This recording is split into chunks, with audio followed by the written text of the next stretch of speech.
Ang pagmahay. Nagmahay si Ranbir nganong gipasakitan niya ang iyang gimahal na si Srilila. Gibulagan siya sa maong babae kay wala na kaya ang emosyonal ug pasakit literal nga iyang gibuhat niini. Sa tumang pagmahay ug sakit nga gibati ni Ranbir, nilangyaw siya sa layo nga dapit. Sa pag-adto niya sa usa ka baryo, nakakita siya puloy-anan ug diri na siya nipuyo. Kay kugihan man si Ranbir, nakakita siya dayon og matrabahoan. Construction worker kani.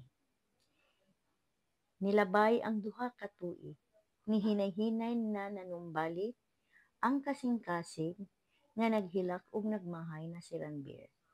Dili na siya magulaanon og niabot ang isa ka adlaw. Naa siya'y naila-ila ang matahom na si Rakul. Sa gibati sa iyang dughan, murag mauna ni ang alang kaniya na dili na niya pasakitan. Dili na siya gusto pa na masakitan pag-usab o makapanakit sa usa ka babaye. Niabot gyud ang iyahang gipangandoy. Isugot gyud siya ni Rakul. Human sa unong ka bulan na ilang panag-uyab, nakita na lang si Ranbir nga naglutaw sa may dagat. Wala na'y kinabuhi. Duol ug dagat ang gipuy-an ni Rakul. Wala gyud nahibalo si Ranbir na adunay lahi na uyab si Rakul. Dili lang siya, kay wala na kaya sa isa ka uyab ni Rakul ang sitwasyon kay gigugmahan pud kaayo ni kay Rakul.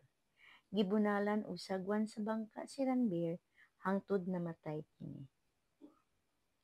Ang lesson, naagyoy karma sa kinabuhi. Dili gyud maghangtod ang kalipay kung naa kay